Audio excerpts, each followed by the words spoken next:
आयुर्वेदाचे आद्य दैवत श्री धन्वंतरी यांच्या प्रार्थनेने सुरुवात करूयात.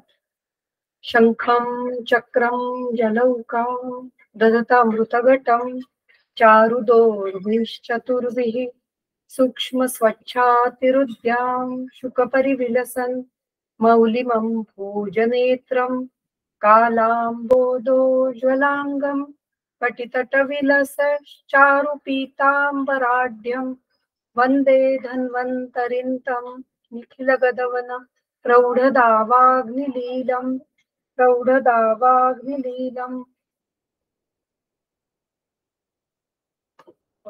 संहिता दिसतीये ना सगळ्यांना?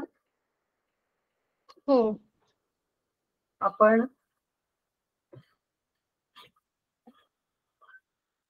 चिकित्सास्थानाचा 15वा अध्याय ग्रहणी अध्याय बघत होतो आणि त्यातल्या वातज ग्रहणीची लक्षणं आपण पाहून झाली होती. श्लोक नंबर 64. पित्तज ग्रहणीची लक्षणं पाहूया. रेकॉर्डिंग झालंय का मॅडम चालू? हा, सुरू झालं आहे. पण ते नेहमीसारखं रेड नाही दिसत, असं गोल हे होतंय सर्कल मध्ये. आहे, माझ्या इच्छात झालंय सुरू, कारण इथे पण येते स्टॉप रेकॉर्डिंग म्हणून, त्याचा अर्थ चांगला असेल. अच्छा, ठीक.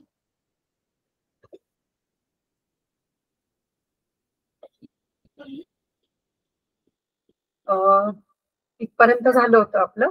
पुन्हा पुन्हा सृजेत वर्षा कास श्वासार्दितो अनिला. आता पुढे पित्तज ग्रहणीची लक्षणं सांगतायत. कट्व अजीर्ण विदाह्यम्ल क्षाराद्यैः पित्तम उल्बणम अग्निम आप्लावयेद हंती जलम तप्तम इव अनिलम. सो अजीर्णम नीलपीताभम पीताभः सार्यते द्रवम पूती अम्लोद्गार हृत्कंठदाह अरुची त्रुट अर्दितः. याच्यामध्ये भरपूर संधी विग्रह आपल्याला पाहायला मिळतात. पहिलाच जो आहे तो असा आहे की कटू अधिक अजीर्ण अधिक विदाही अधिक अम्ल अधिक क्षार अधिक आदी. ऍक्च्युली खर तर हा पूर्ण संधी विग्रह नाही म्हणता येणार. कटू अजीर्ण हा संधी आहे आणि विदाही अम्ल हा संधी आहे आणि बाकी सगळा समासच झालेला दिसून येतो. कटू उ अधिक अ त्याचा व होतो. कुठेही उ किंवा अ आ इ ई असे जे काही अकारांत किंवा स्वर अधिक पुढे जर पुन्हा स्वर असेल आणि त्यातही उ आणि अ असं जर एकत्र आलं तर त्याचा व होतो. असे वेगवेगळे संधी किंवा स्वर संधी असं याला म्हणता येईल की दोन स्वर एकत्र आल्यानंतर त्याचं नक्की काय होणार आहे हे नियम ठरलेले आहेत. त्याप्रमाणे हे काही नियम आहेत. आपण जेव्हा कधी पुन्हा संधी समास हे घेऊ त्यावेळेला हे सगळे सांगितले जातील. त्यामुळे कटू अधिक अजीर्ण त्याचं कट्व जीर्ण असा शब्द झालेला आहे. कटू अजीर्ण विदाही अधिक अम्ल ई अधिक अ पुन्हा त्याचा य झालेला आहे. या ठिकाणी पण विदाही मधला ई आणि अम्ल मधला अ असा स्वरसंधी इथे झालेला आपल्याला दिसून येतो आणि त्याच्यासाठी य हे अक्षर वापरलं गेलेलं आहे. त्यामुळे विदाही अम्ल हे जिथे जिथे संधी असे येतील त्या ठिकाणी तुम्ही लिहून ठेवलेत तर तुमच्या लक्षात येईल की पुढच्या वेळेला वाचताना तसं वाचायचं की ते संधी विग्रह करून वाचता आलं पाहिजे. विदाही अम्ल क्षाराद्यैही हे आपल्याला कळतंय की या सगळ्या गोष्टींमुळे म्हणजे कटू रसाचं अधिक सेवन अजीर्ण सेवनानी किंवा विदाही दाह निर्माण करणाऱ्या ज्या गोष्टी आहेत त्यांनी किंवा अम्ल रसाच्या गोष्टींनी आणि क्षार अधिक असणारे जे काही पदार्थ आहेत त्यांनी. तर आता आपल्याला हे माहितीये की कटू अम्ल रस हे आपल्या भोजनामध्ये अनेक ठिकाणी असतात पण क्षार कुठे असतात तर अनेक वेळेला आपण चायनीज किंवा असे पदार्थ खातो, याच्यामध्ये आपल्याला जास्त प्रमाणात क्षार असलेले दिसून येतात, किंवा खूप आम्ल पदार्थ म्हणजे जे फर्मेंट केलेले जे पदार्थ आहेत ते आम्ल स्वरूपाचे असतात. अधिक कटू पदार्थ, जे कटू रसात्मक जास्त गोष्टी म्हणजे अधिक प्रमाणात सतत करटुले किंवा कारलं यांचं किंवा मेथ्या यांचं सेवन अधिक प्रमाणात केल्याने या या हे सगळे पदार्थ हे कटू रसात्मक असे आहेत. सॉरी, कटू म्हणजे तिखट रसाचे पदार्थ म्हणजे जे काही मिरची किंवा विदाही जे काही पदार्थ आहेत किंवा मसालेदार पदार्थ, या सगळ्यांचे सेवन जर जास्त झालं तर ते कटू रसात्मक पदार्थ होऊ शकतात. या सगळ्या गोष्टींनी काय होतं, पित्तम उल्बणम, उल्बण हा शब्द आहे, याचा अर्थ एक्सेस. उल्बण या शब्दाचा अर्थ असा आहे की एक्सेस, म्हणजे ते पित्त हे स्वतःच्या प्रमाणापेक्षा, स्वतःच्या मानापेक्षा जास्त प्रमाणामध्ये वाढतं. आता हे पित्त कशामुळे वाढेल, तर पित्त बहुतांशी वेळेला जेव्हा वाढतं तेव्हा त्याच्या द्रव या गुणामुळे ते वाढतं. तेही पुढे दिलेलं आहे, ते आपण त्याच्यासाठी एक दृष्टांत दिलेला आहे. कटू अजीर्ण विदाही अम्ल क्षाराद्यैहि पित्तमुल्बणम अग्निम आप्लावयेद हंती. आप्लावयेत याचा अर्थ अग्नीला आ अधिक प्लव, प्लव म्हणजे पोहणे असा अर्थ आहे. याचा अर्थ काय, अग्नीवर त्या पित्ताचं इतक्या प्रमाणात ते वाढलेलं आहे की जणू काही त्या अग्नीवर एक प्रकारचं आच्छादन निर्माण झालेलं आहे. आणि कसं, तर जलम तप्तम इव अनलम, म्हणजे तप्त जल, जर गरम पाणी आपण जरी अग्नीवर घातलं, अग्नीवर जर गरम पाण्याचा आपण फवारा मारला तरी सुद्धा तो अग्नी विझणारच आहे. कारण का, कारण जल हे शीत आहे आणि जल हे अग्नीच्या विरुद्ध आहे, त्याच्यामुळे ते अग्नीला मारकच ठरणार आहे. कारण जल हे द्रव स्वरूपाचं आहे, अग्नी हे तीक्ष्ण स्वरूपाचं आहे, त्याच्यामुळे जल हे अग्नीला मारकच ठरणार आहे, जरी ते तप्त स्वरूपात असलं तरी. त्यामुळे ज्या वेळेला हे कटू अजीर्ण किंवा विदाही अम्ल क्षार इत्यादींनी युक्त अशा पदार्थांचं सेवन केलं जातं, त्यावेळेला पित्त हे द्रव स्वरूपात खूप मोठ्या प्रमाणात शरीरामध्ये वाढतं आणि ते वाढल्यानंतर ते तीक्ष्ण अशा अग्नीला सुद्धा एक प्रकारचं आच्छादन निर्माण करतं किंवा त्याच्यावर एक प्रकारचं आवरण निर्माण करतं आणि त्यामुळे अग्नीचं जे काही पाचन करण्याचं काम आहे ते योग्य प्रमाणात होऊ शकत नाही. आणि म्हणूनच या द्रव्यांचं सेवन होतंय का, किंवा ज्या वेळेला आपल्याला ग्रहणी दिसतोय आणि समोरचा व्यक्ती जर पित्तल किंवा पित्त प्रकृतीचा आहे तर त्याच्यामध्ये ही सर्व लक्षणं किंवा हे सर्व हेतू आहेत का हे आपल्याला काढून घेणं गरजेचं असतं.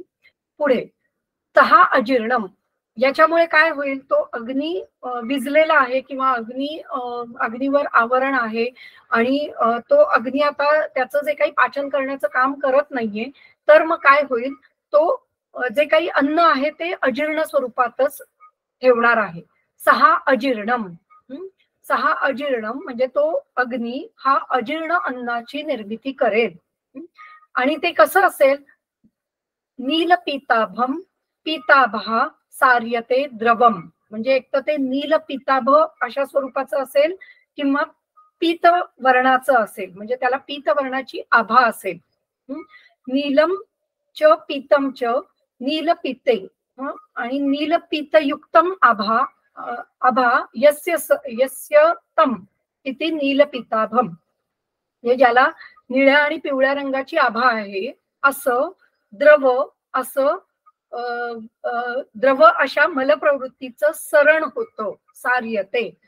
पुन्हा इथे सर धातू आहे आणि त्याला प्रयोजकाचं रूप लावलेलं आहे, म्हणजे त्या अग्नीकडून ही क्रिया होते की तो अग्नी जो आहे तो अजीर्ण अन्नाची उत्पत्ती करतो आणि तेच नीलपिताभ युक्त किंवा नीलपित्त वर्णाचं असं ते अन्न द्रव स्वरूपात तसंच्या तसं शरीराच्या बाहेर पडायला लागतं.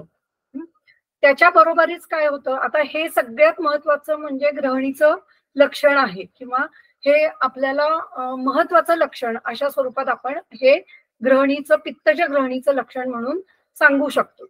मग त्याच्या जोडीला काही अजून लक्षणं दिसतात, जसं पूती अम्ल उद्गार, म्हणजे पूययुक्त असे उद्गार ढेकर येतात. उद्गार म्हणजे ढेकर, किंवा अम्लयुक्त असे ढेकर येतात, किंवा हृदकंठ दाह, हृदय आणि कंठ याच्या ठिकाणी दाह उत्पन्न होतो. अनेक वेळेला सांगतात बरेच जण की हृदयाच्या प्रदेशामध्ये किंवा उरप प्रदेशामध्ये जळजळ होती किंवा कंठ प्रदेशामध्ये जळजळ होती, तर हे हृदकंठ दाह. त्यानंतर अरुची निर्माण होते, मुखामध्ये जे अन्नाचा जो रस लागायला पाहिजे तो रस व्यवस्थित लागत नाही. तृष्णा निर्माण होते, आणि अर्दित, त्याच्या जोडीला अर्दित हे पण लक्षण दिसून येतं. मग हे खूप कमी प्रमाणात असेल, अर्दित हे लक्षण दिसणं हे खूपच मोठ्या प्रमाणात झालेली संप्राप्ती आहे असं आपण या ठिकाणी मानू शकतो.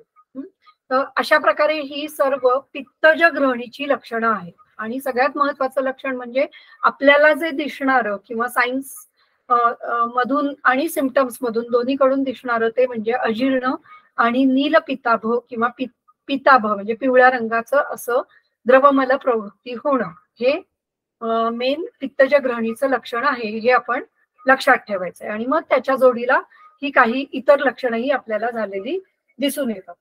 हे झालं पित्तज ग्रहणी. आता पुढे आहे कफज ग्रहणी. काय दिलेलं आहे? भुक्त मात्रस्य च स्वप्नात, जेवण केल्या केल्या झोप घेणं. भुक्त मात्रस्य च स्वप्नात हंती अग्निम कुपितः कफः. अग्नीचं हनन होतं, अग्नी दुष्ट होतो, अग्नी खराब होतो. हनहंती हा धातू आहे, म्हणजे दुष्ट होणं. कशामुळे? कुपितः कफः, कफ वाढल्यामुळे किंवा कफाचा प्रकोप झाल्यामुळे. इथे प्रत्येक वेळेला आपण असं लक्षात ठेवायचं की कुपितः कफः या शब्दाचा अर्थ असा आहे, कफाचे जे काही गुण आहे, स्निग्ध, द्रव किंवा गुरु, हे जे सर्व गुण आहेत ते शरीरामध्ये काम करायला लागतात किंवा अधिक जास्त प्रमाणात वाढलेले दिसून येतात, आणि ह्याच्यामुळे शरीरातला जो अग्नी आहे, पाचक अग्नी आहे, त्याचं हनन होतं. तस्य अन्नम पच्यते दुःखम. त्याच्यामुळे काय होतं की अन्नपचन हे दुःखाने होतं. अन्नपचन व्यवस्थित होऊ शकत नाही, अन्नपचनामध्ये अडथळा निर्माण येण्याची शक्यता असू शकते. तस्य अन्नम पच्यते दुःखम रुल्लास छर्दी अरोचकाः.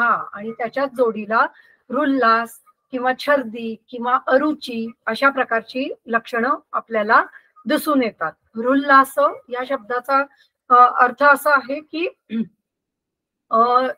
सतत वांती होण्याचं सेन्सेशन निर्माण होणं, याला रुल्लास असं म्हणतात. तर अशा प्रकारचे लक्षण शरीरामध्ये दिसून येतं, किंवा छर्दी प्रॉपर वांती झालेली आहे असं दिसून येतं, किंवा अरुची निर्माण होते. मुखामध्ये जे काही रस निर्माण व्हायला पाहिजे किंवा रसांची जे काही चवी कळायला पाहिजे ती योग्य प्रकारे उत्पन्न होत नाही. त्यानंतर काय होतं? आस्य उपदेह. आस्य उपदेह याचा अर्थ की एखाद्याच रसाची चव ही सगळ्यात जास्त प्रमाणात मुखामध्ये वाटायला लागते. म्हणजे काही जण सांगतात की माझं तोंड गोड पडल्यासारखंच वाटतं किंवा माझं तोंड कडू पडल्यासारखंच वाटतं, तर त्याला म्हणतात आस्य उपदेह. तर आस्य उपदेह म्हणजे त्याच्यावर लेप, उपदेह या शब्दाचा अर्थ आहे की त्याच्यावर लेप उत्पन्न होतो किंवा लेप झाल्यासारखं असं वाटतं. आस्य उपदेह माधुर्य म्हणजे मधुर रसाचा आस्य उपदेह होतो. मधुर रस अधिक प्रमाणात जिभेवर आहे असं वाटायला लागतं. त्यानंतर कास, ष्ठीवन. ष्ठीवन याचा अर्थ की सतत थुंकी किंवा लाळ ही अधिक प्रमाणात निर्माण होते. त्यानंतर पीनस, सारखे सर्दी किंवा खोकला असे आजार सतत निर्माण होतात. पीनस म्हणजे ऍक्च्युली पीनस या शब्दाचा अर्थ सर्दी असाच होतो, किंवा कफ प्रवर्तन हे अधिक प्रमाणात होणं, नासा वाटते, याला पीनस असं म्हणतात. त्यानंतर हृदयम मन्यते स्त्यानम, हृदयामध्ये स्त्यानता निर्माण होते. म्हणजे काय, तर जडत्व उत्पन्न होतं. स्त्यानता म्हणजे कठीणत्व किंवा जडत्व असं उत्पन्न होतं. तर उर प्रदेशामध्ये सतत जडपणा असा वाटायला लागतो. त्यानंतर काय, उदरम स्तिमितम, जे पोट आहे त्याची जी नॉर्मल हालचाल व्हायला पाहिजे, म्हणजे पोट आत घेता येणं, बाहेर म्हणजे त्या पोट मोठं करता येणं, किंवा म्हणजे श्वास आतमध्ये ओढता येणं, उदर श्वसन जे आपण म्हणू शकतो, तर ते याच्यामध्ये होऊ शकत नाही. जे श्वास आत खेचून घेणं आणि श्वास बाहेर सोडणं जे उदराद्वारे पण व्हायला पाहिजे, ते करणं कठीण जातं, कारण उदरामध्ये सतत गुरुता किंवा जडता आपल्याला दिसून येते. त्याच्यानंतर गुरुता, शरीरामध्ये सर्वच शरीरामध्ये गुरुता किंवा जडत्व दिसतं. दुष्टो मधुरहा उद्गारहा, दुष्ट म्हणजे पुन्हा दूषित असे मधुर रसाचे उद्गार किंवा मधुर रसाचे ढेकर यायला सुरुवात होते. सदनम म्हणजे थकवा किंवा काहीही उत्साहाने काम करण्याची क्षमता ही याच्यामध्ये कमी झालेली दिसून येते. किंवा स्त्रीषु अहर्षणम म्हणजे स्त्रियांशी सहवास ठेवणं किंवा मैथून जे आहे ते योग्य प्रकारे होऊ शकत नाही. तर या सगळ्या गोष्टी कफज ग्रहणी याच्यामध्ये आपल्याला ही सर्व लक्षणं दिसून येतात.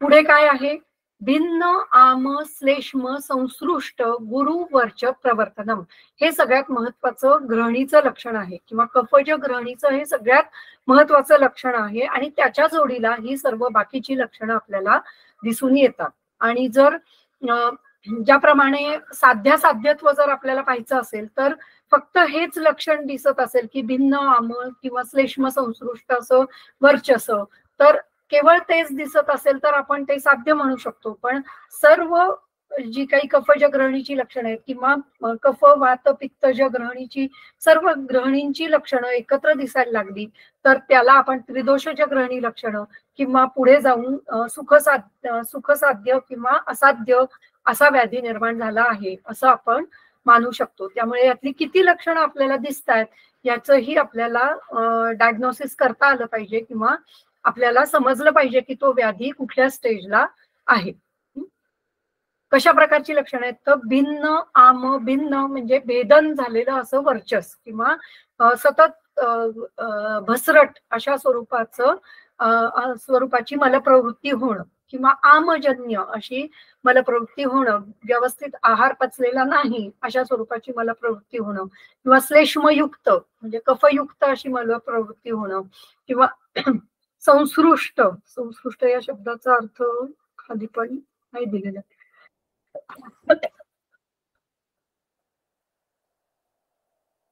संसृष्ट या शब्दाचा श्लेष्म किंवा म्हणजे श्लेष्मा आणि पित्त यांनी संसृष्ट किंवा श्लेष्मा आणि वात यांनी संसृष्ट असं आपण या ठिकाणी घेऊ शकतो. कारण श्लेष्म संसृष्ट असं म्हटलेलं आहे किंवा श्लेष्म्याने युक्त अशी मलप्रवृत्ती म्हणजे श्लेष्म्याने युक्त अशी मलप्रवृत्ती त्या ठिकाणी किंवा मलप्रवर्तन होणं किंवा गुरुवर्चस या शब्दाचा अर्थ असा आहे की मलप्रवृत्ती झाल्यानंतर ती खाली बसणं किंवा जो काही तरंग निर्माण व्हायला पाहिजे मलप्रवृत्तीचा तो न होणं याला गुरुवर्चस असं म्हणू शकतो. पण काही वेळेला प्रकृतीमध्ये हे लक्षण हे कायमच दिसून येतं, तेही आपण पुढे पाहणार आहोत. ग्रहणी या अध्यायातच याचं वर्णन केलेलं आहे की काही कफ प्रकृतीच्या व्यक्तींमध्ये गुरुवर्चस म्हणजे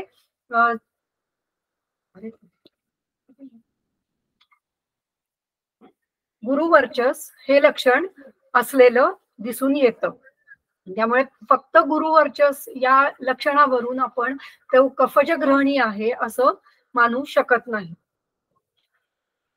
पुढे काय दिलेलं आहे की अकृशस्य अपि दौर्बल्यम, जो व्यक्ती कृश नाहीये म्हणजे जो मध्यम आकाराचा आहे किंवा स्थौल्य ज्याच्यामध्ये स्थौल्य आहे किंवा स्थूलता आहे या व्यक्तीमध्ये सुद्धा दुर्बलता दिसून येते. म्हणजे जे काही अन्न पचन आहे ते व्यवस्थित न झाल्यामुळे, अजीर्ण निर्माण झाल्यामुळे, अग्निमांद्य असल्यामुळे त्याच्या शरीरामध्ये जे काही बल निर्माण व्हायला पाहिजे ते बल योग्य प्रकारे निर्माण होऊ शकत नाही. आपण मागे पण पाहिलेलं आहे की अग्नीवरच आपलं बल हे अवलंबून असतं आणि या ठिकाणी अग्नीच बिघडलेला असल्यामुळे हे बल हे आपल्याला ही दुर्बलता आपल्याला स्थूल व्यक्तीमध्ये सुद्धा दिसून येते. त्यानंतर काय, आलस्य, आळशीपणा निर्माण होतो. कुठलंही काम करण्याची क्षमता ही या ठिकाणी कमी झालेली आपल्याला दिसून येते. याला कफज ग्रहणी असं आपण किंवा कफज ग्रहणीची लक्षणं असं आपण म्हणू शकतो.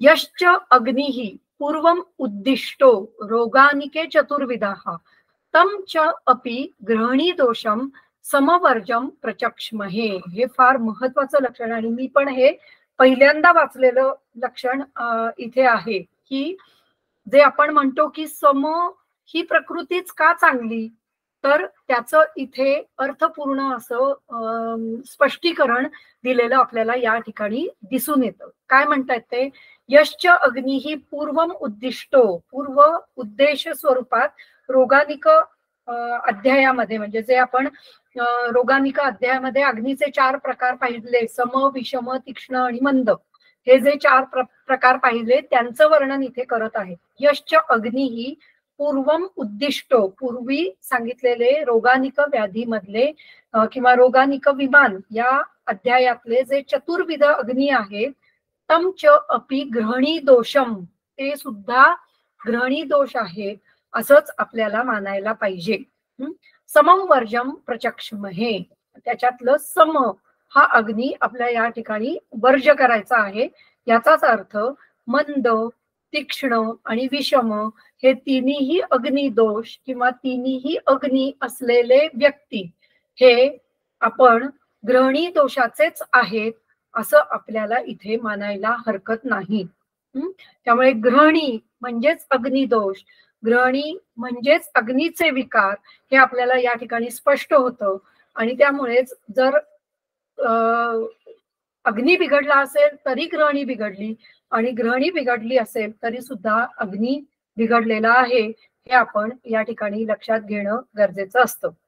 अनेक वेळेला असं होतं अगदी आपला अग्नी चांगला आहे असं आपल्याला वाटत असतं आणि थोडस काहीतरी आहार चुकीचा घेतला गेला किंवा अधिक प्रमाणात खाल्ला गेला तर त्यावेळेला त्या दिवशी द्रवमल प्रवृत्ती झालेली दिसते किंवा त्याच्यानंतरचे 2-3 दिवस अग्नी बिघडलेला आहे असं ही लक्षात येतं. या वेळेला ही ग्रहणीच बिघडलेली असते, फक्त ती थोड्या कमी प्रमाणात बिघडलेली आहे असं. जर ती पुन्हा पूर्ववत झाली आणि अग्नी जर योग्य झाला तर ती काही कमी प्रमाणात बिघडलेली आहे असं आपण मानू शकतो. आणि त्यामुळेच आपण असंही समजू शकतो की ग्रहणी ही सर्व रोगांचं हे मूळ आहे किंवा अग्नी हे सर्व रोगांचं मूळ आहे हे या ठिकाणी आपल्याला समजून येतं.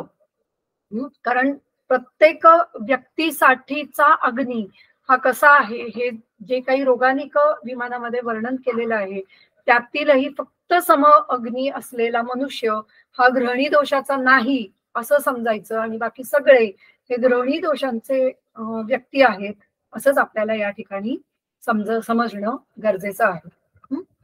पुढे काय दिलंय, पृथक वातादी निर्दिष्ट हेतुलिंग समागमे त्रिदोषम निर्दिशेत तेषाम भेषजम शृण्वतः परम. आता या ठिकाणी वरती पृथक वातादी निर्दिष्ट म्हणजे पृथक वात, पित्त आणि कफ हे सगळे जे काही ग्रहणी विकार आहेत ते वेगवेगळे सांगितलेले आहेत. पृथक पृथक त्यांचं पृथक म्हणजे वेगवेगळं असं वर्णन त्यांचं किंवा त्यांचा निर्देश हा पृथक पृथक केलेला दिसून येतो. या ठिकाणी 2 शब्द आलेले आहेत, उद्देश आणि निर्देश. हे ऍक्च्युली वेगवेगळे आहेत म्हणजे वेगवेगळ्या विषयाशी निगडित आहेत या ठिकाणी, पण इथे असं लक्षात घ्यायचंय उद्देश आणि निर्देश या 2 तंत्रयुक्ती आहेत. तर उद्देश या शब्दाचा अर्थ आहे संक्षेपाने वर्णन केलं. म्हणजे रोगानिक विमान या अध्यायामध्ये अग्नीचं संक्षेपाने वर्णन केलेलं आहे आणि या ठिकाणी तुम्ही इथे जी लक्षणं पाहताय ती वातज पित्तज कफज ग्रहणीची निर्देशानी लक्षणं आपल्याला या ठिकाणी दिसून येतात. निर्देश म्हणजे विस्तारपूर्वक विस्तारपूर्वक त्याचं वर्णन करणं, याचा अर्थ निर्देश. त्यामुळे रोगानिक विमान या अध्यायामध्ये जे संक्षेपाने वर्णन केलेले आहे तेच या ठिकाणी वातादी ग्रहणींचं निर्देशानी म्हणजेच विवरणानी किंवा त्याचं सविस्तर असं वर्णन केलेलं या ठिकाणी दिसून येतं. आणि कसं केलंय ते तर हेतू लिंग समागमे म्हणजे त्यांचे हेतू सांगितले आणि त्यांचं लक्षण सांगून त्या व्याधींचं वर्णन या ठिकाणी केलेलं आपल्याला दिसून येतं. त्याचप्रमाणे काय आहे, त्रिदोषम निर्दिशेत तेषाम भेषजम शृण्वतः परम, याचप्रमाणे त्रिदोषांचं वर्णन आपण जाणू शकतो. किंवा ज्या वेळेला हे तिन्ही दोष एकत्र येतात त्या ठिकाणी त्रिदोष लक्षणं आहेत असं आपण जाणावं किंवा त्रिदोष ग्रहणी दोष निर्माण झालेला आहे हे लक्षात घ्यायला हवं.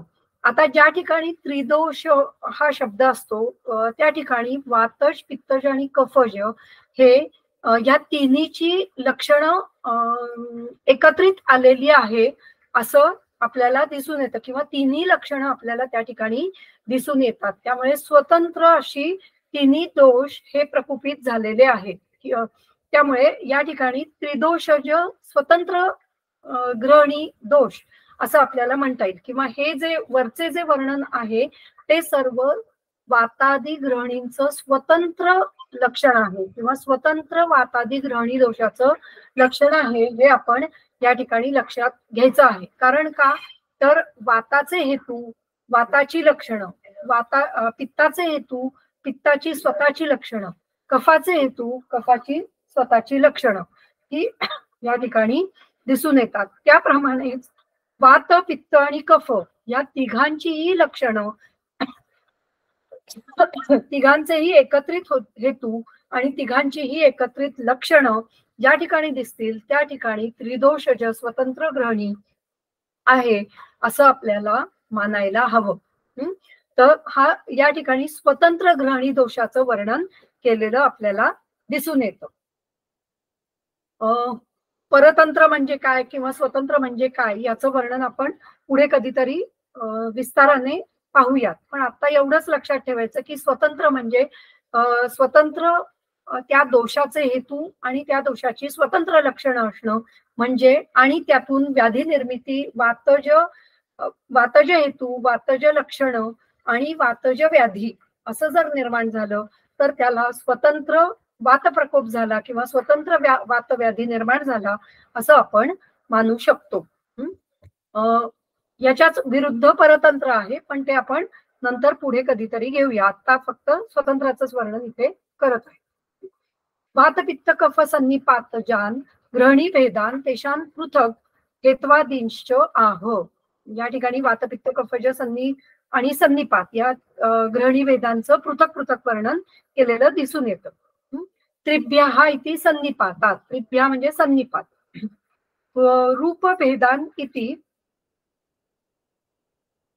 रूपभेदान इति ग्रहणी दोष लिंगत्वेन वक्षमाणान. ग्रहणी दोषांच्या लक्षण म्हणजेच रूपभेदांचं वर्णन या ठिकाणी केलेलं आहे. शुक्तम इव अन्नस्य पाकः इति शुक्त पाकः. शुक्त असा अन्नाचा पाक म्हणजे शुक्त पाक. शुक्त म्हणजे पुन्हा अम्ल पाक असंच आपल्याला या ठिकाणी लक्षात घ्यायचं आहे. गृध्री सर्व रसानाम सप्तम्यर्थे षष्ठी.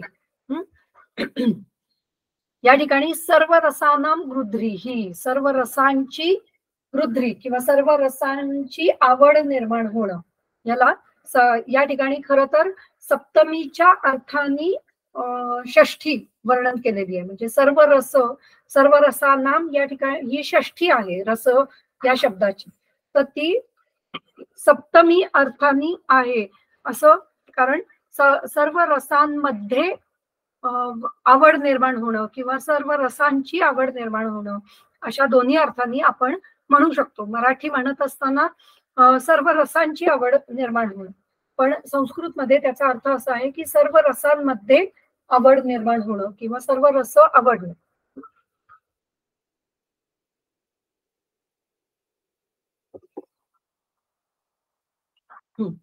पुढे काय दिलंय? जीर्णे जीर्यती. आपण ते पाहत होतो, जीर्णे जीर्यती. जीर्णे जीर्यतीच्या आत्मानम, त्या ठिकाणी अन्न हा शब्द शेष म्हणून घ्यायचा आहे, म्हणजे वाक्यशेष. इथे वाक्यशेष तंत्रयुक्ती आहे, म्हणजे या ठिकाणी अन्ने हा शब्द हा अध्यारूत धरायचा आहे. अन्ने जीर्णे जीर्यती, अन्न जीर्ण झाल्यानंतर त्याचं जरण होतं, असा या ठिकाणी अर्थ आपल्याला घ्यायचा आहे. गुल्मादी शंकित्वम गुल्मादी सदृश पीडायुक्तत्वेन भवती. गुल्मादी शंकित्व म्हणजे गुल्मादी सदृश पीडा किंवा दुःख त्या ठिकाणी निर्माण झालेलं आपल्याला दिसून येतं, आणि त्यामुळे गुल्मव्याधी आहे का अशी वातज ग्रहणीमध्ये शंका निर्माण होते. पैत्तिक ग्रहण्याम पित्तस्य अग्नि समानतया वर्धनम एव. पित्त हा अग्नी स्वरूपात वाढतो किंवा अग्नीच्या समानतेने पित्ताचं वर्धन होतं. वर्धनम एव युक्तम इति आशंक्य पित्तस्य द्रवत्वेन अग्निहननम क्रियते. पित्त हा द्रवत्वाने अग्निहनन करतो, ते मी मगाशी तुम्हाला सांगितलं. म्हणूनच इथे आप्लावयत हंती अनलम इति असा अर्थ घेतलेला आहे. याचा अर्थ आप्लावन म्हणजे अग्नी जवळजवळ त्याच्यात प्लव होतो असा शब्दशः अर्थ आपल्याला काढता येतो, पण असं म्हणण्यापेक्षा अग्नीवर आवरण निर्माण होतं. जो द्रव पित्ताचा जो द्रवगुण आहे, त्या द्रवगुणामुळे पित्त इतक्या मोठ्या प्रमाणात वाढलेलं आहे की त्या पित्ताचं अग्नीवर आवरण निर्माण झालेलं आपल्याला दिसून येतं. आप्लावनम द्रवेण आर्द्रीकरणम. द्रवामुळे तो अग्नी हा आर्द्रीभूत होतो, म्हणजे आर्द्र होणं म्हणजे ओलसर होणं. त्यामुळे त्या द्रव अशा पित्तामुळे तो अग्नी सुद्धा आर्द्री होतो किंवा आर्द्र होतो किंवा त्याच्यामध्ये ओलसरपणा निर्माण होतो. त्यामुळे त्याचं जे तैक्ष्ण्य असतं ते कमी झालेलं दिसून येतं. उष्णस्य अपि द्रवतया अग्नि निर्वापणे दृष्टांतमाह जलतप्तम इत्यादी. म्हणजे उष्ण अशा अग्नीचं सुद्धा द्रव पदार्थामुळे किंवा द्रवतेमुळे अग्नि निर्वापणम, अग्नी हा निर्वापण झालेला आहे किंवा अग्नी हा बंद झालेला आहे, अग्नी हा कमी झालेला आहे, हे दृष्टांतांनी या ठिकाणी सांगितलेलं मी मगाशी सांगितलं. जलम तप्तम इव अनलम, म्हणजे तप्त जल अग्नीवर टाकलं तरी तो अग्नी विझणारच आहे, ते आर्द्रीकरणामुळे तो विझतो. दौर्बल्यम इति बलहानी ही, दौर्बल्य या शब्दाचा अर्थ बलहानी. यश्च अग्नि इत्यादी श्लोकम केचित वैशेषिक ग्रहणी दोष व्यतिरिक्त अग्नि दोषत्रयस्य ग्रहणी रोगांत निर्वेशनम असंगतम इति कृत्वा अनार्षम वदन्ति, किंतु तम च अपि इति पदेन अग्निमान्द्यादीनां प्राकृतानां सामान्य ग्रहणी दोष आबाधे सती न केचित विरोधम पश्यामः. सामान्य ग्रहणी दोषे अपि अग्निमान्द्यादयः उक्ता एव इति दर्शितम् एव. समवर्जम इति समप्रकृती पुरुषत्वेन उक्त अग्निवर्जम. हे तर आपल्याला कळलेलं. या मधल्या ह्याचा अर्थ बघूयात. यश्च अग्निही इत्यादी श्लोकम. यश्च अग्निही पूर्वमुद्दिष्टो रोगानिके चतुर्विधा, हे जे वर्णन आहे, केचित वैशेषिक ग्रहणी दोष व्यतिरिक्त अग्नि दोषत्रयस्य, म्हणजे विशेष जो अग्निदोष सांगितलेला आहे, म्हणजे वरती जो अग्निदोष विशेषत्वानेच याचं वर्णन केलेलं आहे. इथे वैशेषिक म्हणजे वैशेषिक दर्शन नाही घ्यायचं. या ठिकाणी विशेष जो ग्रहणी दोष आहे त्याच्या व्यतिरिक्त जे 3 अग्निदोषांचं वर्णन केलेलं आहे. ग्रहणी रोग अंतर्निवेशनम, त्याचं जे ग्रहणी रोगाच्या अंतर्गत वर्णन केलेलं आहे ते असंगतम इति कृत्वा अनार्षम वदंती, म्हणजे ते असंगत आहे असं मानून ते अनार्ष आहे, म्हणजे ते ऋषींनी वर्णन केलेलं नाही, ते नंतर कधीतरी जोडलं गेलेलं आहे असं काही जण म्हणतात किंवा काही आचार्य सांगतात. किंतु परंतु तम च अपि अतिपदेन तम च अपि इति पदेन अग्निमांद्यादीनां तम च अपि ग्रहणी दोषम समम वर्जम प्रचक्षमहे, म्हणजे या तम च अपि या पदाने किंवा या श्लोकामुळे, तम च अपि या श्लोकामुळे इति पदेन अग्निमांद्यादीनां प्राकृतानां, प्राकृत असे जे काही अग्निमांद्य इत्यादी सामान्य ग्रहणी दोष आबाधे सती न म्हणजे प्राकृत असं जे काही अग्निमांद्य आहेत, म्हणजे त्या तिघांना जे काही विषम, मंद आणि तीक्ष्ण हे जे अग्नी आहेत त्यांना प्राकृत अग्निमांद्य असं आपण धरू शकतो. म्हणजे प्राकृतच अग्निमंदच आहे, म्हणजे एखाद्या मनुष्यामध्ये तीक्ष्णच अग्नी आहे शरीरामध्ये किंवा एखाद्या मनुष्यामध्ये मंद अग्नी आहे, तर ते प्राकृत अग्निमांद्यच आहे शरीरामध्ये असंही आपण धरू शकतो. त्यांना रोग होण्याची त्यांच्यामध्ये रोगक्षमत्व ही कमी असण्याची शक्यता असू शकते, पण शरीरामध्येच अग्निमांद्य प्राकृतत्वानेच आहे असंही आपण मानू शकतो.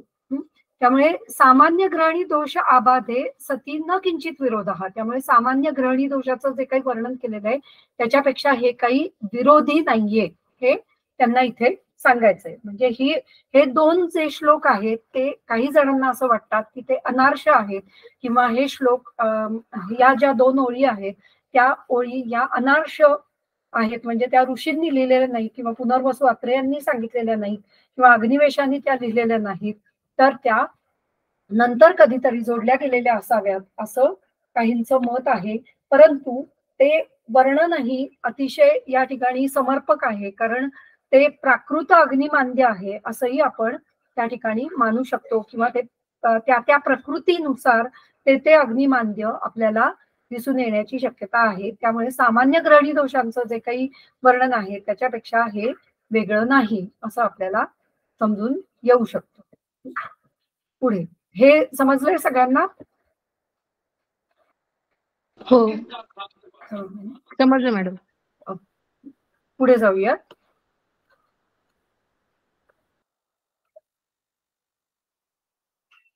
आता ग्रहणी एकदा दुष्ट झाल्यानंतर मग ते प्राकृत असो किंवा विकृत स्वरूपात जे काही ग्रहणी दोषांचं वर्णन वातपित्त पित्त कफ त्रिदोष असं जे केलेलं आहे ते झाल्यानंतर काय होतं तर शरीरामध्ये ही सर्व लक्षणं निर्माण होतात.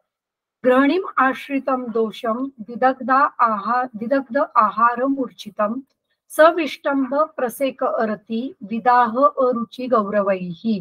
त्यामुळे ग्रहणी आश्रित जे दोष आहेत त्यांच्या हे दोष कसे आहेत तर विदग्ध अशा आहारांनी मूर्छित आहेत, म्हणजे त्याच्यावर सतत विदग्ध आहारच येतोय.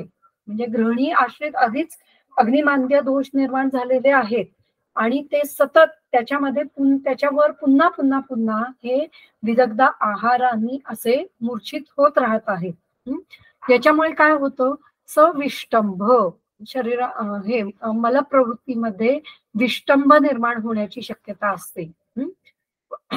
म्हणजे हे दोष आहेच आहेत आणि त्याच्या जोडीला पुन्हा हे सर्व लक्षणं दिसत आहेत. काय तर विष्टंभ असणं म्हणजे मलावष्टंभ आहे, प्रसेक आहे लालास्त्राव आहे, अरती आहे म्हणजे शरीरामध्ये वेदना आहेत, बेचैनी आहे, विदाह आहे, सर्व शरीरामध्ये दाह निर्माण होतोय, अरुची आहे आणि शरीरामध्ये गुरुता निर्माण होत आहेत.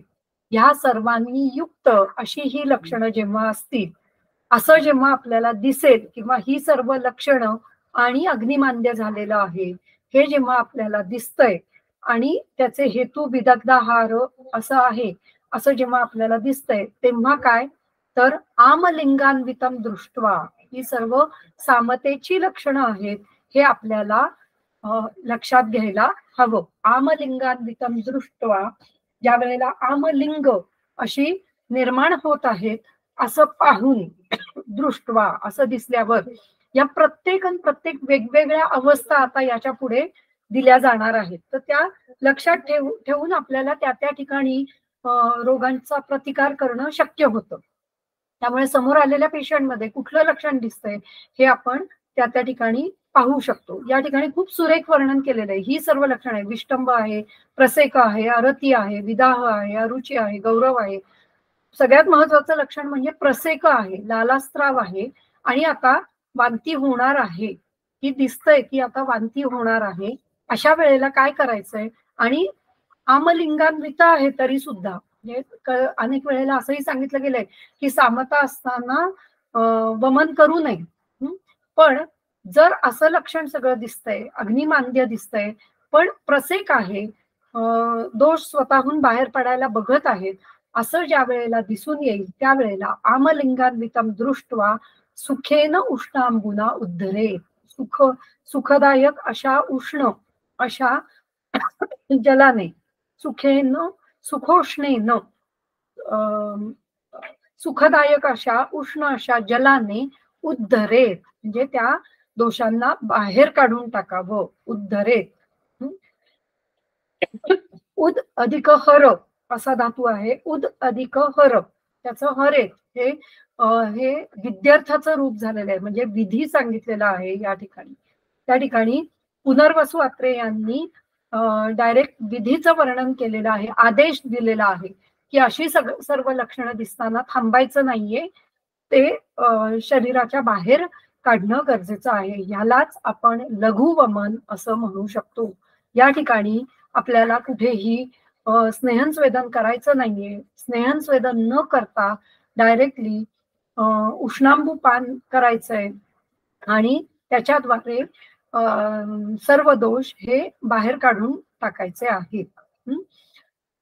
कशाबरोबर उष्णांबू द्यायचंय? तर फलानाम वा कषायम पिप्पली सर्षपैस तथा, ज्या ठिकाणी फल हा शब्द येतो त्या ठिकाणी मदन फळ असा अर्थ घ्यायचा आहे. फलानाम वा कषायेन म्हणजे मदन फळाचा कषाय आणि पिप्पली सर्षपैस तथा, पिप्पली आणि सर्षप असं त्या ठिकाणी फलानाम इति मदन फलानाम. हे सर्व वर्णन म्हणजे कुठे काय घ्यायचं किंवा जी काही मानं दिलेली आहेत, प्रमाण दिलेले आहेत, त्या ठिकाणी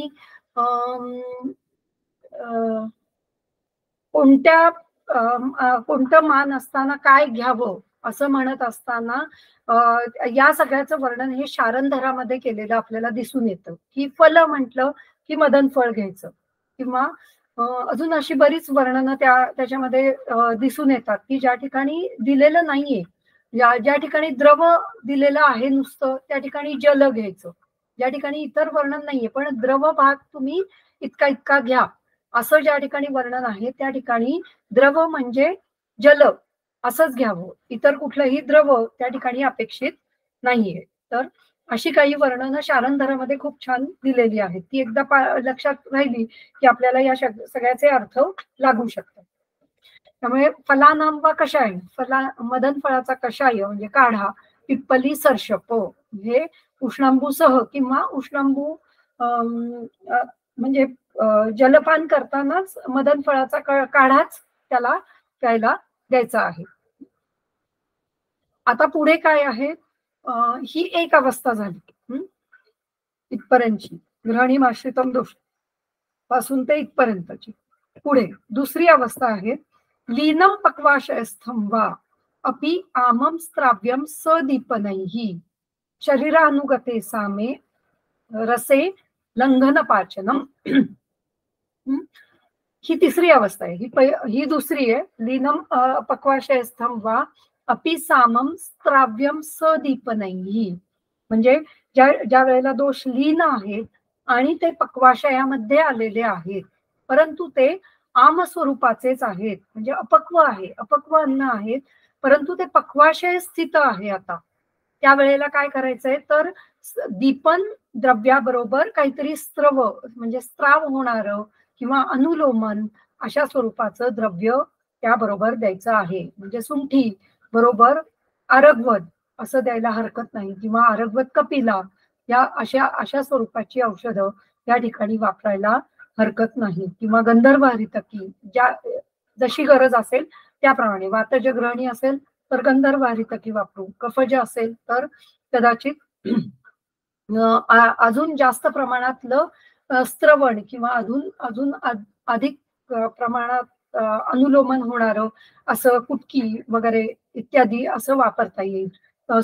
सुंठी आणि कुटकी असं वापरता येईल. किंवा जर पित्तज असेल तर आरगवद आणि सुंठी अशा प्रकारची द्रव्य आपल्याला या ठिकाणी वापरता येते. तर सदीपनई ही दीपन औषधाबरोबर ते वापरायला हवं. किंवा पिंपळी बरोबर आरगवद अशा स्वरूपाची औषधं आपल्याला त्या ठिकाणी देता येते. पुढचं तिसरी अवस्था आहे शरीरानुगते सामे. शरीर अनुगत सामरस साम लक्षणं दिसत असतील तर, म्हणजे या ठिकाणी काय आहेत, ही सगळं आमपक्वाशयातली लक्षणं आपल्याला दिसून येतात. ही सर्व आमाशय आणि पक्वाशयातली लक्षणं आहेत. आता काय शरीरानुगत म्हणजे संपूर्ण शरीरामध्ये जर सामतेची लक्षणं दिसत असतील तर काय करायचंय तर लंघन आणि पाचन करायचंय. आधी सगळ्यात पहिल्यांदा लंघन द्यायचं आणि त्यानंतर काही पाचक औषधं म्हणजे पंचकोल किंवा चित्रक इत्यादींसारखी काही पाचक औषधं आपल्याला त्या ठिकाणी द्यायची आहेत. किंवा बडीशेप, धने, जिरे अशासारखी औषधं त्या ठिकाणी आपल्याला वापरता येतील. विशुद्ध आमाशयस्मयी पंचकोलादिभी श्रुतैः. पंचकोल पुन्हा इथे या ठिकाणी पंचकोल वापरायला सांगितलेलं आहे. आता या ठिकाणी विशुद्ध आमाशय अस्मैही असं वर्णन केलेलं आहे. म्हणजे काय तर वरची लक्षणं दिसत आहेत, आमलिंगान्वित अशी लक्षणं दिसत आहेत, विष्टंभ, प्रसेक आहे, आरती आहे, त्या ठिकाणी आपण आमाशय विशुद्ध करून घेतलं. म्हणजे सुखांबूने वमन करून घेतलं आणि आता त्याच्यानंतर जी काही शरीरानुगत साम लक्षणं आहेत ती घालवण्यासाठी आपल्याला लंघन पाचन किंवा पंचकोल इत्यादीही द्यायला इत्यादी सुद्धा त्याच्या जोडीला द्यावं लागतं. नाहीतर फक्त वमन करून उपयोग होऊ शकत नाही. त्याच्या जोडीला पंचकोल इत्यादी औषधं किंवा लंघन पाचन करणारी औषधं आपल्याला त्या जोडीला द्यावी लागतात. दद्यात पेयादी लघु अन्नम आणि पेया इत्यादी लघु अन्नाचं अन्न सेवन करायला पेशंटला आपल्याला आदेश करावा लागतो. पुनर्योगाश्च दीपनान आणि त्याच्या जोडीला दीपन औषधं म्हणजे पुन्हा सुंठ, मिरे, पिंपळी यांचा वापर आपण त्या ठिकाणी जेवणामध्येही करू शकतो. म्हणजे पेया इत्यादी देतानाच त्याच्यामध्ये मिरे घाला किंवा सुंठ घाला असंही आपण सांगू शकतो. ज्ञात्वा तू परिपक्व आमम मारुत ग्रहणी गदम. आता या ठिकाणी आपल्याला असं लक्षात घ्यायचंय की आम जे दोष आहेत ते परिपक्व झालेले आहेत किंवा आम जी ग्रहणी आहे ती आता परिपक्व झालेली आहे असं आपल्याला या ठिकाणी लक्षात घ्यायचं आहे. म्हणजे जी अवस्था आहे ती शरीरामध्ये अशी निर्माण होतीये का हे आपल्याला ज्ञात्वा हे जाणल्यानंतर जाणून घेऊन त्वांत शब्द आहे, त्वा हा शब्द शेवटी लागलेला आहे. याचा अर्थ हे जाणल्यानंतर पुढे काय करायचंय. ज्ञात्वा तू परिपक्वा मग काय जाणल्यानंतर तर वातज ग्रहणीमध्ये परिपक्व अशी म्हणजे सामता निघून गेलेली आहे आणि आता परिपक्वता आलेली आहे असं जेव्हा लक्षण आपल्याला दिसून येईल त्याच्यानंतर काय करायचंय तर दीपनीय युतम सर्पीही पाययेत अल्पशोभिषक. मग त्यानंतर दीपनीय अशा औषधांनी युक्त असं सर्पी पान हे वातज ग्रहणीमध्ये आपल्याला करायला सांगितलेलं आहे. म्हणजे सगळ्यात पहिल्यांदा आपल्याला दोष शरीरातून बाहेर घालवायचे आहेत.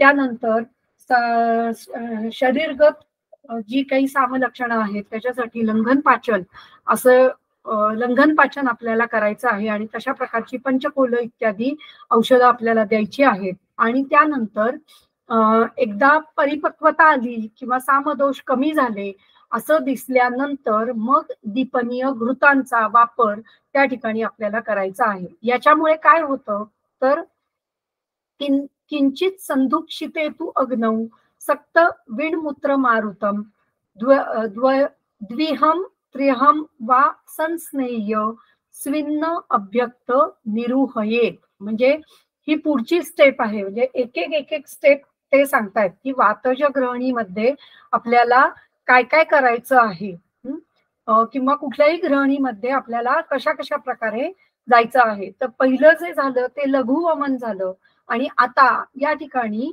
पुन्हा जे प्रॉपर वमनाची जी काही प्रोसिजर आहे किंवा वमनाचा जो काही उपक्रम आहे, तो पंचकर्माचा जो काही उपक्रम आहे वमनाचा, तो आपल्याला वमन किंवा विरेचनाचा हे आपल्याला या ठिकाणी पुन्हा करायला इथे सांगत आहे.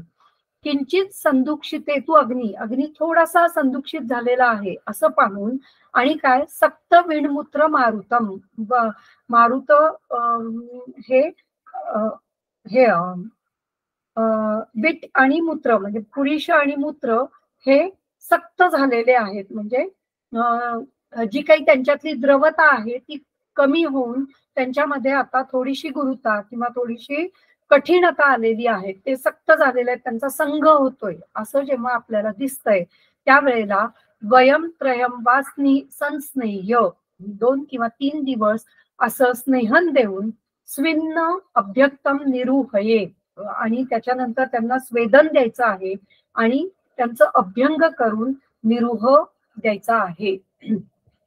निरुहयेत या शब्दाचा या ठिकाणी अर्थ असा आहे की दोष शरीराबाहेर घालवणं. इथं दिलेलं निरुह बसती असं काही स्त्रस्त्र दोषमिती निरुहेण स्त्रस्त्र दोषम.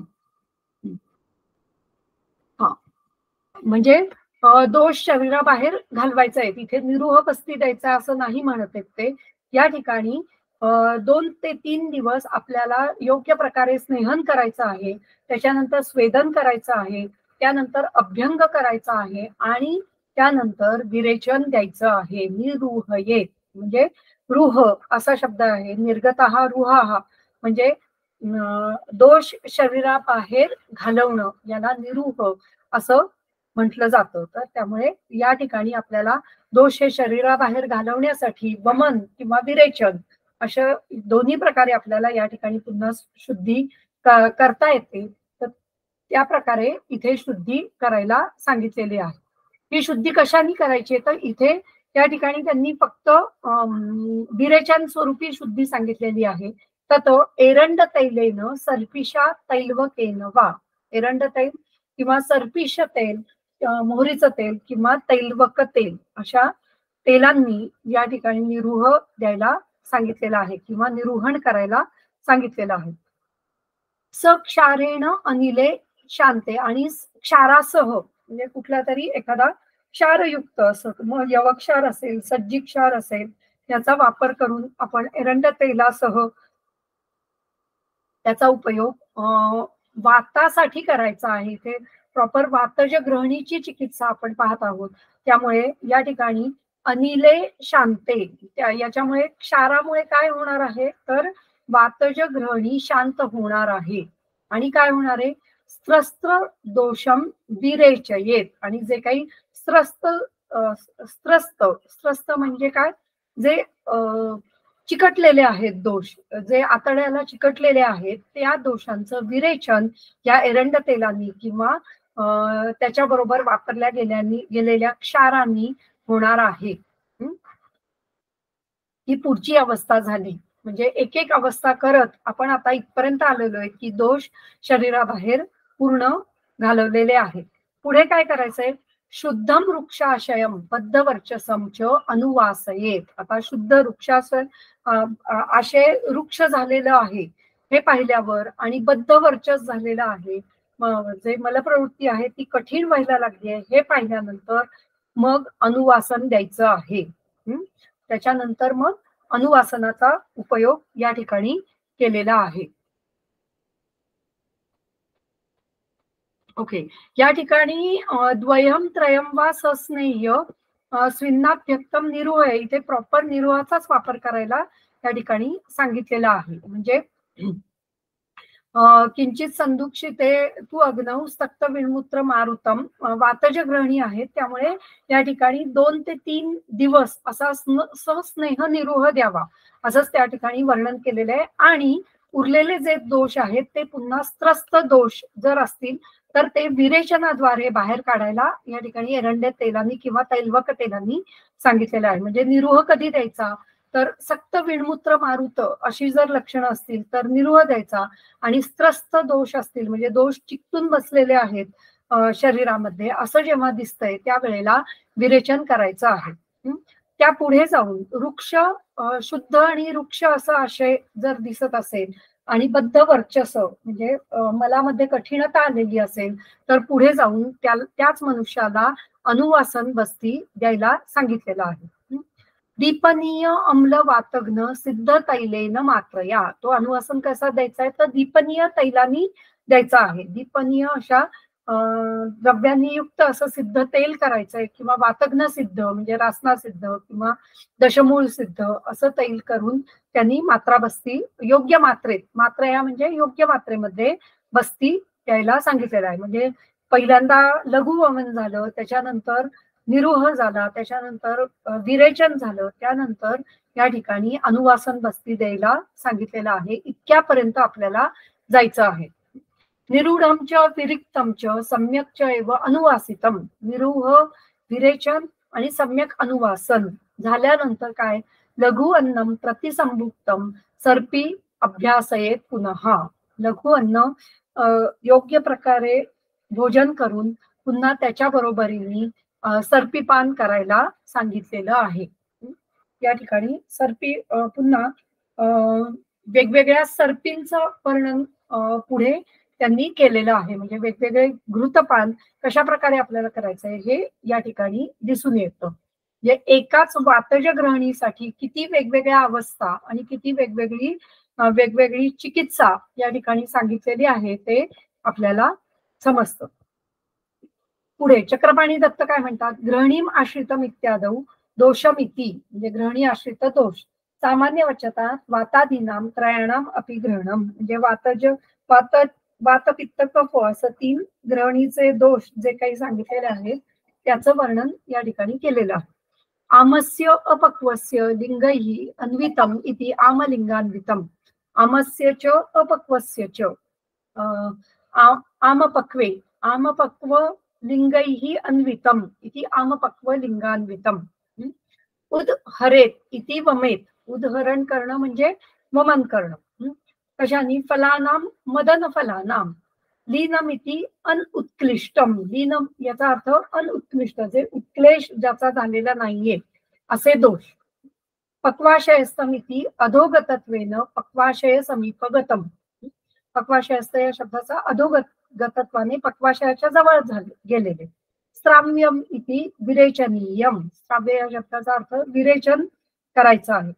सदीपनैहि इति दीपन द्रव्य संयुक्तैहि विरेचन प्रयोगैहि, म्हणजे दीपन द्रव्यांनी विरेचन करायला या ठिकाणी सांगितलेलं आहे. दीपनीयान हे दीनम पक्वाशयस्तम वा अमम श्राव्यम सदीपनैहि, दीपनीय द्रव्यांनी विरेचन प्रयोग करायला सांगितलेला आहे. शरीरानुगते इति शरीर व्यापके, शरीरभर पसरलेले म्हणजे शरीरानुगत. सामे रसे इति अपक्व असा रस, म्हणजे अपक्व असं अन्न. आमश्च अत्र अपक्व रसरूप एव इष्टः, म्हणजे सामताच शरीरामध्ये निर्माण झालेली आहे किंवा आम असा आहार रस निर्माण झालेला आहे. आहार रसस्य रससंबंधेन शरीर व्यापकतया दुर्घटत्वात्.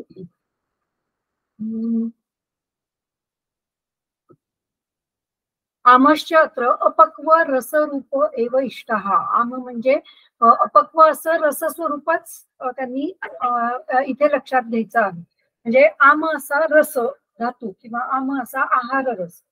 आहार रसस्य रससंबंधेन, आहार रस हा रसाशीच संबंधित आहे हे आपण मागे पाहिलेलं आहे. रससंबंधेन शरीर व्यापकतया दुर्घटत्वात, त्यामुळे ते शरीरव्यापी आहे हे या ठिकाणी आपल्याला समजतंय. त्यानंतर लंघनम अनशनम, लंघन म्हणजे अनशन करणं, पाचनम म्हणजे यवागू इत्यादींनी पाचन करणं. त्यानंतर विशुद्ध आमाशये इत्यत्र विशुद्धीर ही विरेचन लंघनैहि यथा योग्यतया नेया. विशुद्धी ही कशी आहे, विरेचन किंवा लंघन याच्याद्वारे ती विशुद्धी झालेली दिसून येते. दीपनीय युतम इति षड्विरेचनीय शताश्रुतीय अध्यायामध्ये दीपन द्रव्यांचं वर्णन केलेलं आपल्याला दिसून येतं. त्या दीपन द्रव्यांनी युक्त असं घृत आपल्याला वापरायचं आहे, किंवा जे काही दीपनीय द्रव्यांचं वर्णन केलेलं आहे त्यांनी युक्त असं घृताचं पान त्या ठिकाणी आपल्याला करायचंय. त्यानंतर स्विन्नाभ्यक्तम इति स्विन्नमच्या अभ्यक्तमच इति स्विन्नाभ्यक्तम, म्हणजे आधी स्वेदन झालेलं आहे आणि मग त्याच्यानंतर अभ्यंग दिलेला आहे, असं ते स्विन्नाभ्यक्त. म्हणजे स्नेहन करायचंय, सस्नेह. आपण अनेक वेळेला असं करतो की तूप दिल्यानंतर लगेच स्वेदन सुरू करतो, तर तसं नाहीये. स्नेहन करायचंय 2 ते 3 दिवस, त्यानंतर स्वेदन करायचंय आणि मग त्यानंतर अभ्यंग देऊन मग निरुहण करायचं आहे.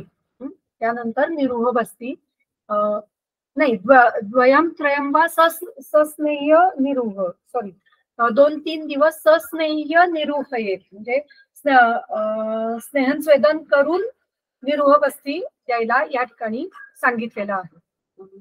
माझं जरा कन्फ्युजन होत आहे या ठिकाणी. निरोह बस्तीच द्यायचा या ठिकाणी 2 ते 3 दिवस असा सस्नेह निरोह बस्ती द्यायला सांगितलेला आहे. पुढे स्त्रस्त दोषम इति निरुहेण स्त्रस्त दोषम. म्हणजे निरुह देऊन सुद्धा जे दोष स्त्रस्त झालेले आहेत किंवा दोष अजून बाहेर पडलेले नाहीत असे जे दोष आहेत ते विरेचनाद्वारे बाहेर काढायला सांगत आहे. म्हणजे एक एक अवस्था आपल्याला या ठिकाणी लक्षात घेणं हे गरजेचं आहे. कुठला ग्रहणी रोग आहे, वातज ग्रहणी रोगामध्ये इतक्या प्रकारच्या अवस्था आणि इतक्या प्रकारची चिकित्सा वर्णन केलेली आपल्याला दिसून येते. याच्यामध्ये सुरुवातीला पहिल्यांदा जी काही लक्षणं दिसत आहेत किंवा अनेक वेळेला रुग्ण हा याच अवस्थेमध्ये आलेला दिसून येतो की उल्हास होतोय, मळमळ होतीये आणि अशा अवस्थेत आलेला दिसून येतो. अम्लपित्ताचं ची लक्षणं आपल्याला त्या ठिकाणी वाटतात. अशा वेळेला ग्रहणी दोष आहे का असं बघून सगळ्यात पहिल्यांदा उष्णांबू पान देऊन दोष बाहेर काढायचे. त्याच्यानंतर लंघन पाचन द्यायचंय, किंवा लीन झालेले असतील तर विरेचन द्यायचंय. त्यानंतर शरीरानुगत जे सामदोष झालेले आहेत त्यांना लंघन पाचन द्यायचंय. त्याच्यानंतर पुढे दीपनीय सर्पींचा वापर करायचा आहे आणि ते वापर करून योग्य प्रकारे निरुहण करायचं आहे आपल्याला. निरुह बस्ती द्यायचे. त्यानंतर जे निरुहानेही दोष जे निघालेले नाही ते दोष विरेचनाने बाहेर काढायचे आहेत. आणि मग त्यानंतर अनुवासन बस्ती द्यायला सांगितलेलं आहे. या सर्व गोष्टींमुळे काय होतं तर जे काही वातज ग्रहणी मध्ये जे काही अग्नीवर वाताचं आधिक्य झालेलं असतं किंवा वाताचा प्रकोप झालेला असतो तो वात प्रकोप या ठिकाणी कमी होऊन पुढे जो काही अग्नी आहे तो अग्नी हा स्थिर राहायला मदत होते किंवा तो अग्नी टिकून राहायला, त्याचं तीक्ष्णत्व टिकून राहायला आपल्याला टिकून राहणं शक्य होतं. तर त्यामुळे या प्रकारे आपल्याला वातज ग्रहणीमध्ये चिकित्सा करायची आहे. वेगवेगळ्या अवस्था पाहून या चिकित्सा आपल्याला करायच्या आहे. पुढच्या श्लोकामध्ये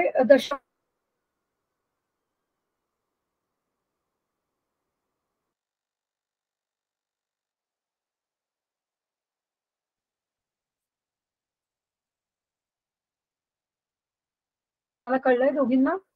हो. पुढे दशमूळ घृताचं वर्णन आहे. द्वे पंचमूळ, 2 प्रकारचं पंचमूळ म्हणजे लघु पंचमूळ आणि बृहत पंचमूळ. त्यानंतर सरळ, पंचमूले बघा इथे पण द्वे हा शब्द आलाय, द्वे द्वे द्वाभ्याम द्वभ्याम द्वभ्याम द्वयोः द्वयोः असा द्विवचनी शब्द चालतो. हा द्वि हे संख्यावाचक आहे. एक हे संख्यावाचक एक वचनात चालतं. द्वि हे संख्यावाचक द्विवचनात चालतं. त्रि हे संख्यावाचक बहुवचनात चालतं. आणि पुढची सगळी जी संख्यावाचक आहेत ती सगळी बहुवचनातच चालतात. त्यामुळे देवहा देवौ देवाहा त्यामध्ये देवाहा हा शब्द काय आहे, एक वचन आहे. देवौ हा शब्द काय आहे, द्विवचन आहे. आणि देवाहा हा शब्द काय आहे, बहुवचनी आहे. देवहा देवौ देवाहा त्यामध्ये एक देव, दोन देव आणि अनेक देव असा त्याचा अर्थ होतो.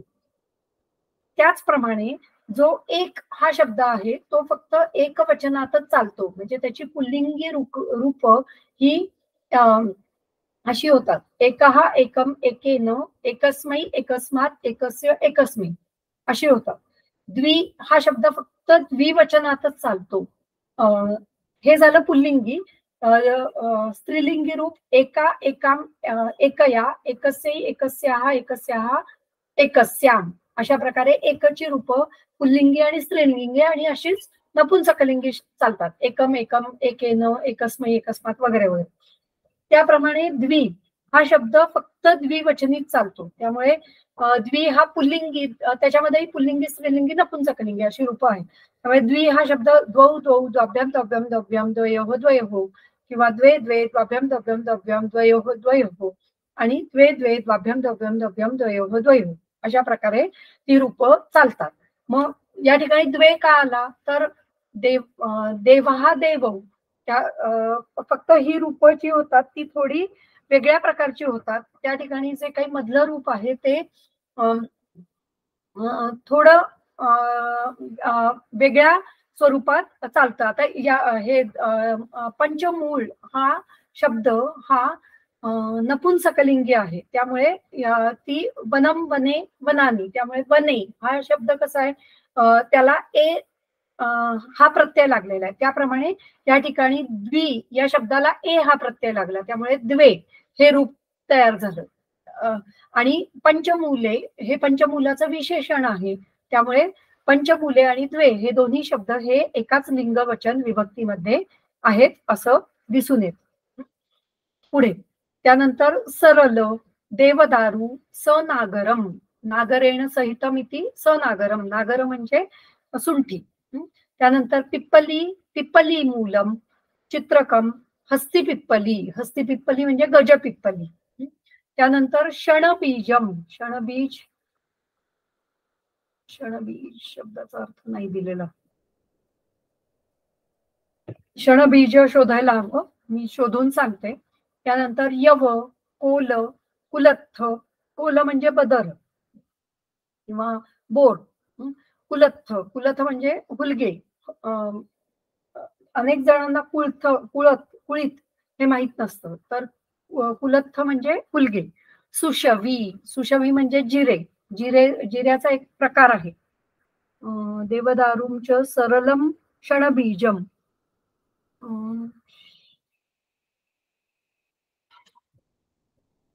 क्षणबीज म्हणजे सरळ बीजच असावं असं वाटतंय.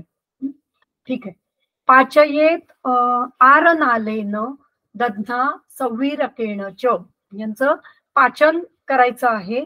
आरनाला बरोबर, आरनाल म्हणजे कांजी, कांजीसह त्याचं पाचन करायचं आहे. किंवा दधी बरोबर म्हणजे अम्लद्रव्यांबरोबर याचं पाचन करायचं आहे. किंवा संविरक, संविरक हे पण एक प्रकारचं आम्ल किंवा फर्मेंटेड पदार्थ आहे. ते आपण ज्या वेळेला वेगवेगळे आसवारिष्ट पाहू त्या ठिकाणी संविरक हे एक प्रकारचं आसव आहे हे आपल्याला लक्षात येतं. वाटलं असं जमलं तर मध्ये कधीतरी मी काढून दाखवते. चतुर्भाग अवशेषेण, याच्यामध्ये 4 भाग हे अवशेष करायचं आहे. पचेतेन घृत आढकम, एक आढक घृत असं घ्यायचं आहे. आणि जो काही काढा आहे तो 4 भाग आपल्याला या ठिकाणी उरवायचा आहे. पुढच्या वेळेला मी याचं जे काही प्रमाण आहे ते सांगीन, म्हणजे ते आपल्याला खूप चांगलं लक्षात येईल. आढक म्हणजे किती किंवा चतुर्भाग अवशेष करायचं, मग त्याच्यासाठी काढा हे कल्क किती घ्यायचा, हे आपण काही काही म्हणजे काही काही महत्वाची घृत तैल जी असतील ती आपण करून बघूयात, म्हणजे आपल्याला लक्षात येईल की किती प्रमाणात कल्क घ्यायचा आहे, किती प्रमाणात चूर्ण द्रव्य घ्यायचे किंवा किती प्रमाणात भरड द्रव्य घ्यायची, किती प्रमाणात त्याचा काढा करायचा, किती प्रमाणात त्याच्यात पाणी घालायचं, किती प्रमाणात काढा करायचा, त्याचप्रमाणे हे आरनाल, दधी, संविरक हे किती प्रमाणात घ्यायचं, या प्रत्येकाचं प्रमाण हे बहुतांशी वेळेला आपल्याला शारंधरामध्ये दिसून येतं. तर ते शारंधरातून काही गोष्टी लक्षात घ्यायच्या आहेत. त्या ठिकाणी त्यांनी व्यवस्थित कल्कद्रव्य किती असावे किंवा क्वाथद्रव्य किती असावे याचं स्पष्टीकरण दिलेलं आहे, स्पष्ट वर्णन केलेलं आपल्याला दिसून येतं. त्यामुळे ते थोडंसं त्याच्यातून मी काही ह्याचं काढून दाखवीन, म्हणजे ते लक्षात येईल. त्यानंतर स्वर्जिकायाः यावशुकाख्यौ क्षारौ दत्वा च युक्तितः किंवा सज्जिक्षार, स्वर्जिक म्हणजे सज्जिक्षार आणि यवक्षार, हे दोन क्षार युक्तीने द्यायचे आहेत. म्हणजे जर गरज वाटत असेल तर ते त्या घृतामध्ये घालायचे आहे. पुढे काय, किंवा युक्तितः या शब्दाचा अर्थ योग्य प्रमाणतः असं आपण घेऊ शकतो. नंतर सैंधव, औद्भिद, सामुद्र, बीड, रोमकस्य च हे वेगवेगळ्या प्रकारची लवण वर्णन केलेली आहे. सौवर्चल पाक्यानाम भागानाम द्विपलिकान, दोन पल असं त्या लवणाचं वर्णन किंवा लवण हे किती भाग घ्यायचंय, तर दोन पल असं घ्यायचं आहे. विनीय चूर्णितां तस्मात् पाययेत प्रसृतम बुधः.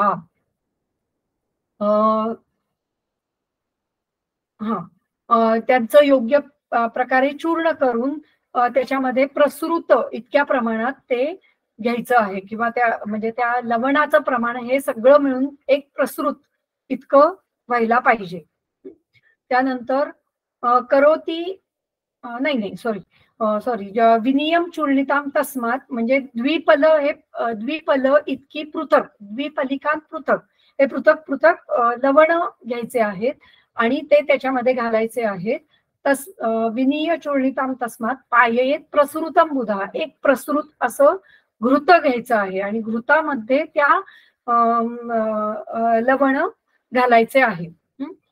करोती अग्निम बलम वर्णम वातग्नम भुक्त पाचनम, हे घृत काय करतंय तर अग्निबल, वर्ण आणि वातग्न अशा प्रकारचं आहे आणि जे काही खाल्लेलं अन्न आहे त्याचं पचन करणारं असं हे घृत ठरतं, कारण याच्यामध्ये इतक्या मोठ्या प्रमाणात सैंधवाचा वापर केलेला आपल्याला दिसून येतो. तर तितक्या मोठ्या प्रमाणात जर वातज ग्रहणी निर्माण झालेली असेल तर त्या ठिकाणी आपल्याला सैंधवानी युक्त अशा घृताचा योग्य वापर करता आला पाहिजे. द्वे पंचमूले इत्यादौ सुशवी स्वरसो जलस्थानीयः, सुशवी स्वरस हे सुशवी या शब्दाचा वेगळा अर्थ घेतलाय का, सुरभी, सुशवी इति सुरभी स्वरसः, जलस्थानीय सुशवी. हे जरा पाहिला पाहिजे की सुशवी या शब्द, सुशवी याचा खरं तर अर्थ जिर असा होतो, पण जलस्थानीय सुशवी जी सांगितलेली आहे ती मी बघून सांगते की याचा अर्थ काय होतो. त्यानंतर आरनालादी क्वाथ्यमच्या मिलित्वा द्रोणम मानम ग्राह्यम, काही ठिकाणी ते मान खाली चक्रपाणी टीकेमध्ये दिलेलं असतं. आता इथे आरनाल इत्यादी जे काही हे द्रव गोष्टी दिलेल्या आहेत, आरनाल किंवा दधी किंवा सौविरक यांचं प्रमाण किती घ्यायचंय तर 1 द्रोण इतकं याचं प्रमाण घ्यायला सांगितलेलं आहे. त्यानंतर क्षारौ दत्वाच्या युक्तित्वाः इति अनेन क्षारयोः अल्पमानत्वम उच्यते, क्षार हे किती घ्यायचे तर अल्प प्रमाणात घ्यायचे आहे. किंतु प्रक्षेप्य अन्यतम लवणमानेन पृथक क्षारौ देयौ, प्रक्षेप्य अन्यतम लवणमानेन म्हणजे इतर, म्हणजे या ठिकाणी प्रक्षेप म्हणून या लवणांचा वापर केलेला आपल्याला दिसून येतो. म्हणजे वरती सगळे काढ्याची द्रव्य दिलेली आहेत, त्यानंतर आरनाल, सव्वीरक अशी द्रव्य काही दिलेली आहेत, आणि त्यानंतर क्षारांचं वर्णन केलेलं आहे. हे सगळे क्षार आणि सर्व लवण ही प्रक्षेप द्रव्य आहेत असं आपल्याला मानायचं आहे. त्यामुळे प्रक्षेप्य अन्यतम लवण मानेनं, इतर जी लवणं आहेत त्याच प्रमाणामध्ये एकतर सज्जी क्षार किंवा यवक्षार घ्यायचे आहेत, नाही तर त्यांचं प्रमाण हे कमी प्रमाणात वापरायचं आहे. कारण ते क्षार स्वरूपात आहेत, त्यामुळे ते अधिक उष्ण तीक्ष्ण असू शकतात. त्यामुळे त्यांचं युक्तीनेच त्याचा वापर करायचा आहे. पृथक क्षारो देयो युक्तित इति अनेन तू योग्य काले क्षारयोगम आह. योग्य कालामध्ये क्षारयोग करायला सांगितलंय. सच योग्य कालो अत्र घृत अवतारण काल एव, म्हणजे घृत तयार होण्याच्या काळी त्याचा प्रक्षेप या ठिकाणी करायला सांगितलेला आहे. म्हणून तिथे युक्तितः हा शब्द आपल्याला या अर्थाने पण घेता येतो की सज्जी क्षार आणि यवक्षार हे कधी घालायचे आपल्याला, तर घृत अवतारण काली, म्हणजे घृत आता तयार व्हायला लागलेलं आहे अशा काळी आपल्याला सज्जी क्षार आणि यवक्षार यांचा प्रक्षेप म्हणून उपयोग करायचा आहे. यद आह जतुकर्ण, जतुकर्णांनी काय दिलंय, दशमूल पंचकोल कुलत्थ सुरभिम यव, या ठिकाणी सुरभी हा शब्द वापरलाय सुशवीच्या ऐवजी. देवदारुंच सरलम क्षणबीजम च साधयेत, या सगळ्यांनी सिद्ध करायचं आहे. आणि काय घ्यायचंय तर दध्ना सव्वीरकेण एव तेन पक्वे घृत आढके द्वौ क्षारौ सप्त लवणानी आवपेद द्विपलानी तू, 2 पल अशी ही प्रत्येक लवण ही 2-2 पल अशी घ्यायला सांगितलेली आहे. औद्भिद म्हणजे काय तर उत्कारिका लवणम, उत्कारिकेमध्ये तयार होणार म्हणजे मातीमध्ये तयार होणार लवण. त्यानंतर रोमकम म्हणजे रुमा रुद्भवम लवणम, म्हणजे रुमा नावाच्या पुन्हा प्रदेशामध्ये किंवा मातीमध्ये तयार होणारं लवण ते रोमक. आणि पाक्य म्हणजे पाकजम, पाक या प्रदेशामध्ये किंवा अशा ठिकाणी निर्माण झालेलं लवण. मग हो असाच अर्थ या ठिकाणी होतो की पाक नावाच्या प्रदेशामध्ये, कदाचित त्यावेळेला पाक नावाचा कुठला देश असेल किंवा विभाग असेल, त्या विभागातून आलेलं ते लवण ते पाक्य असं अर्थ होतो. हे सगळे तद्धित शब्द आहेत. तद्धित तद्धित याला म्हणतात की ज्याला काही प्रत्यय लावून ते शब्द तयार झालेले असतात. पाक या शब्दाला य लावला की पाक्य झालं. त्याप्रमाणे रोमक, औद्भिद, उद्भिदचं झालं औद्भिद. तर हे सगळे तद्धित शब्द वापरलेले आहेत, त्यांना तद्धित म्हणतात. अशा प्रकारे हे दशमूल घृताचं वर्णन इथे केलेलं आपल्याला दिसून येतं. ठीक आहे, थांबूयात आज आपण. पुढचं हो मॅडम, पुढच्या वेळेला घेऊ. पंचकोल, तृषणादी घृत वगैरे. चालेल. ठीक आहे, थँक्यू मॅडम. अच्छा.